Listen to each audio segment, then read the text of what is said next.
Welcome to Adulting with Dion, where we try to clear some doubts about adulting. Get a drink, take a seat, and let's begin. Today, let's talk about becoming a world-class cabin crew.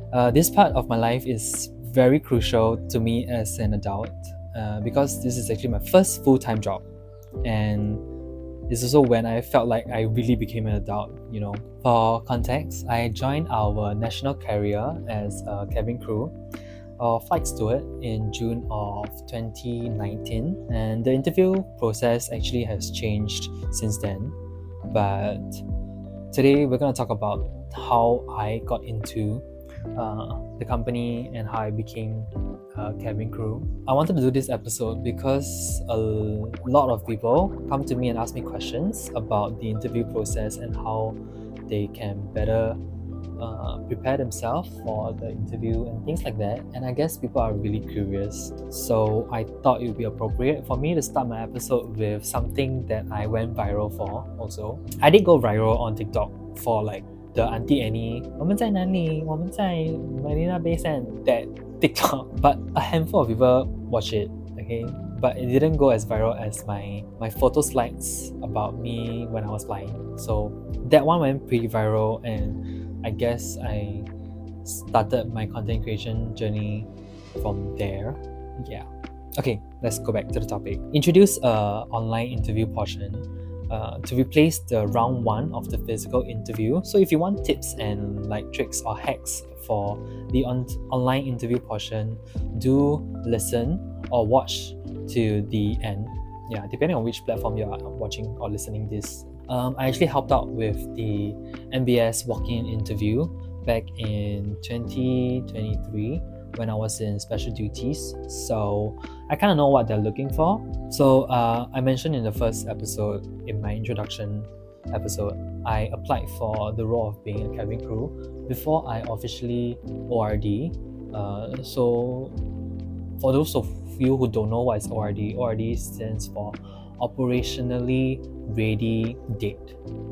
Is it date? Yeah. So the day that you graduate from your national service or the day you finish your national service. It actually took them 3 weeks to get back to me and call me down for a physical interview at STC, that is a SQ Training Center at Changi. Yeah. So for the physical interview, I had to wear formal wear with a tie, but without the jacket, which is a standard attire for the interviews. I had to print out the interview document or form, but if you don't have the form or you forget to bring, they do have an empty form at the training center, so you can fill it up, but it will just take some time. So for formal wear for guys, it is a button-up shirt with a tie, and then trousers and leather shoe.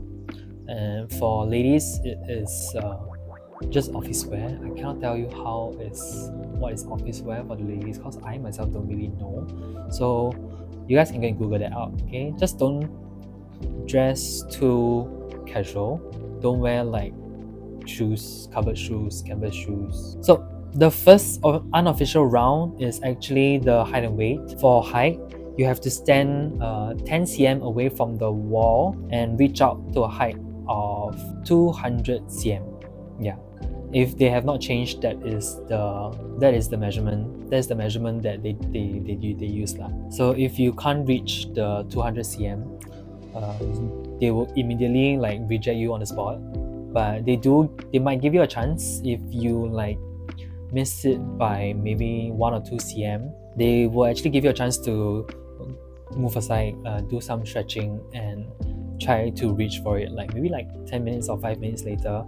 There are some exercises that you can do to temporarily increase your height or expand your like spine. And for your weight, it is actually quite subjective, but they follow the BMI rubrics. So back when I was flying, the BMI that we went for is below 25 for guys, and for the ladies, it is below 22. So you can use that to kind of gauge. But it is really subjective because it's about the way you look. You may weigh very heavy, but you still look amazing. They will let you pass. So very subjective. I'm not sure if they have completely removed the first round, and replace it with the online interview portion. But for walk-in interview, right, because you don't have the online portion, because you're walking in the first time for the interview, so you will be going through almost the same thing as I did. So this is kind of your process too. The first round for me was a group interview with 7 other interviewees, so there's 8 of us. It is a very simple round. You just go in and you have to introduce yourself and answer one weird question. For me, my weird question was, if you were a flower, what flower would you be? And then for this round, they'll be looking at how you speak and how you present yourself as like a first impression, like a first 5 minutes. What kind of impression do I have of you? So I suggest taking around like 5 minutes to introduce yourself and answer the weird question. Don't go over like 7 minutes because you're taking too much time. Not necessary. Yeah. Some tips: remember to smile. Smile more than usual. Once you walk past the gate, just start smiling. Slight smile. Smile with your teeth. Maybe not too much, I guess. Appropriately. Everything do appropriately, okay? And also nod. I think nodding is a very good indicator that you are listening or you are present. So like nod when the rest are speaking. Just nod. Do take some time to think about your answer because you don't come off as crazy or you don't make sense. I would actually recommend use words to fill up your time. So you use sentences such as like, oh, that's a very interesting question. I have never thought about that before, but if it's for me personally, da, da, da, da, da. So like with that sentence, right, you actually take up 10 seconds to do the thinking in your head while answering. Okay, practice this at home.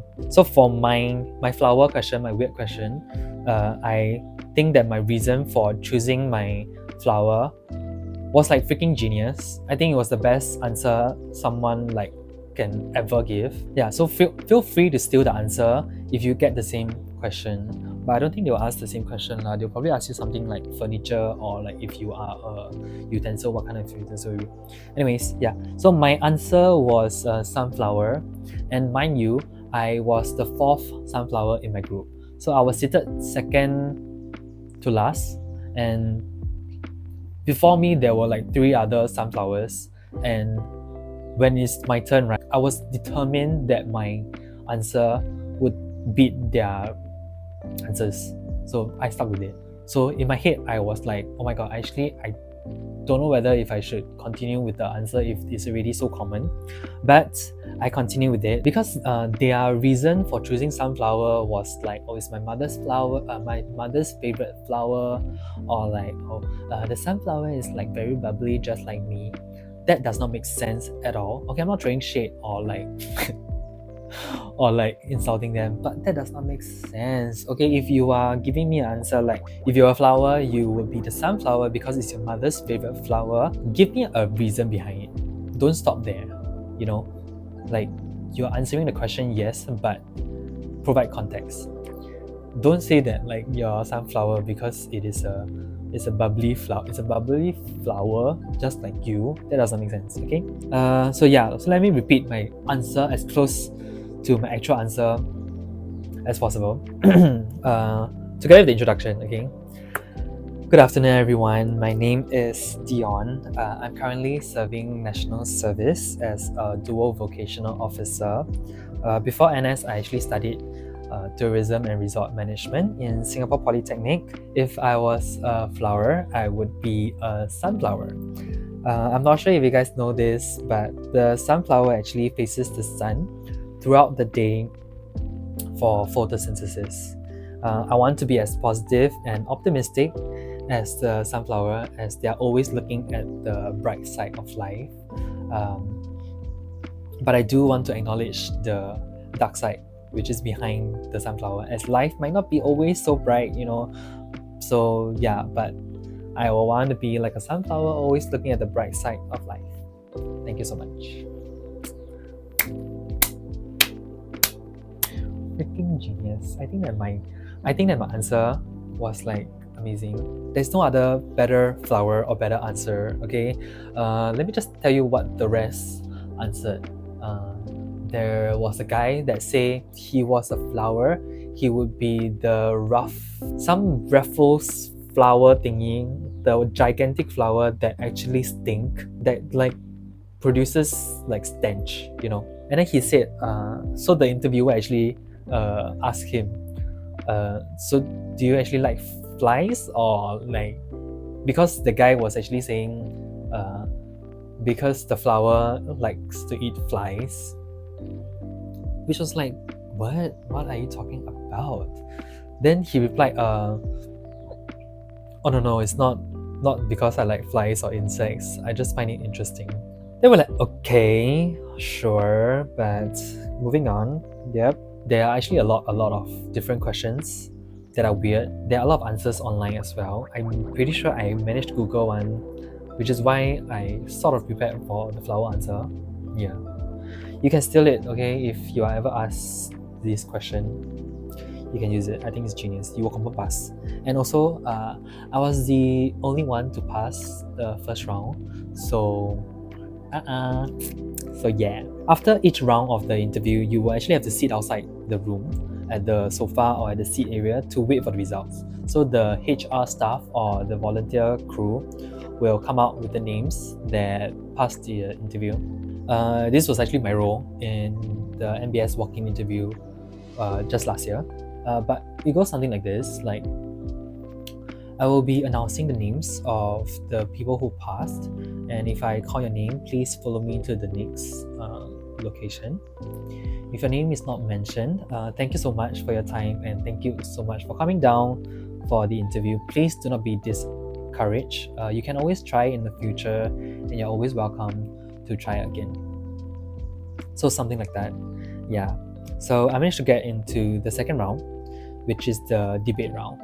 And so for that, right, you have to wait for the other people to come in. I was the first person in the debate group, so I had to wait for 5 other people to join me before we can go for the debate.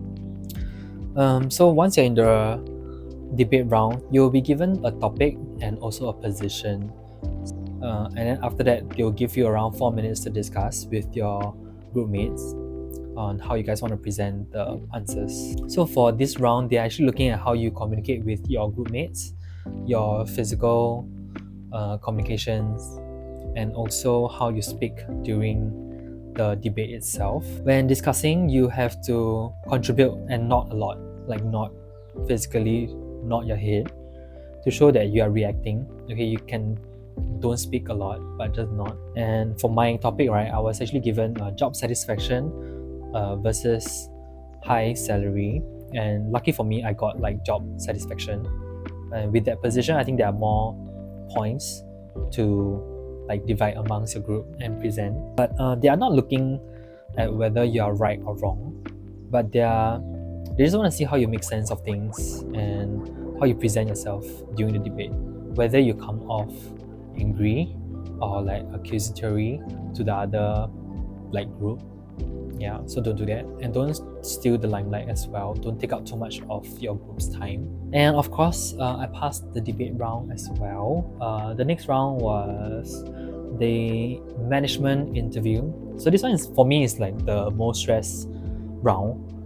For like other people, they are more stressed about the debate, but for me, it's the other way. At this round, you'll be interviewed by 1 or 2 of the high-ranking staff, management staff. So I actually still remember who interviewed me, and I actually get to work with her in the office. Not work with her directly, but yeah, long story short, yeah. So this is the last round where you get to speak to them, or where you get to tell them what you want to tell them. I feel like this round, it is more important than the first round, because this is where you want to like say everything. Yeah, the first round is basically an introduction, right? Like, you don't have to like deep dive into your grandmother story of why you want to be a karma cabin crew. Yeah, so this round I like word vomit everything I plan to say. So I actually told her, oh, I am an SAF officer commissioned by the president. Oh my god, damn cringe. I took care of like people who are older than me because of the role that I was given. Safety was a very big part of my role as an officer. as we took part in highly physical activities. I actually told her that I got exposed to the company via my cousin, because my cousin is actually still a cabin crew, and she's been flying for like more than 20-30 years. So I was actually very inspired by her and my neighbors as well. What else did I say? Yeah, you can also say that like you love interacting with people. I actually told them how I worked in a zoo before, and I really enjoy speaking with tourists. Yeah, things like that. And after that round, so same thing, you have to sit outside and then wait for the results. After that round, it's actually a skin check round for the guys. But for the ladies, it is actually Kebaya check. For the guys, you just have to roll up your sleeve to show your forearm, your hands, to see if there are any scars or like tattoos. But for guys, they're more lenient because we do wear like long sleeve and jackets when we are working. But for face, they actually do they go like super close up. They go like this close. It will be under a very harsh light. It can be a yellow light, a white light, any light, but it's very harsh. And okay, thank God, my complexion back then was like amazing. I don't know why. It was in the army. I am healthy. I exercise, I guess, and I didn't wear makeup at all back then. After the skin check, they actually, I don't want to mention that I talked about scars and tattoos. It's really subjective. So if from one look, I look at the scar and it's like, it's actually alright, it's not that bad, then it's okay. But if I look at the scar, I have to think to myself, say like, oh no, what happened to this poor guy or poor lady? Did he go through an accident? Did you go through was it an illness, something like that? Or was it a surgery scar? So like, yeah, it's things like that. So like, I do have a burn mark here. This is okay because you can cover this with makeup. And they actually got me to walk across the room to see how I walk and my posture as well. I had to walk twice. Maybe because the first time I walked, it was quite awkward. And then they told me, just imagine yourself walking to the bus stop. Okay, just be natural. Yeah, so the second time after that was fine. I was also wearing an inner shirt for my interview, and then they actually asked, why am I wearing the inner shirt? Is it because I sweat a lot? I actually told them, oh no, actually my polytechnic, they taught us to wear inner shirt so that in case I sweat a lot, it doesn't sweat through the shirt. And then for Kebaya check, for the ladies, this is actually quite important to the company as they want you to look your best when you're donning the iconic uniform. So you do actually get to try out the Kebaya that is closest to your size. You do have to walk in it as well, or at least show the staff or the crew how you look like in the Kebaya, and they will actually determine whether you look good, whether you should put on weight, whether you should lose weight, maybe lose weight on your arms, maybe try to make your hip bigger. Just giving examples. Okay, I did have a batchmate that was told to do more squats and then come back for a review.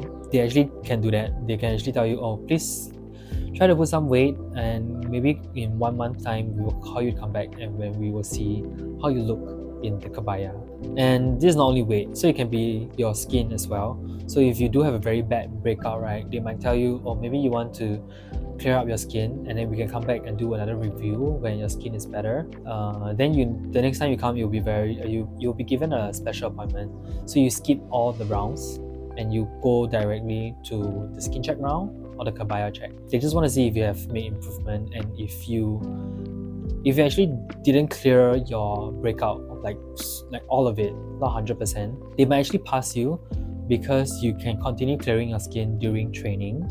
So even if it's damn bad, right, just go for it and they will tell you what to do. After you're done with the skin check round and the Kebaya check, it will be the document check.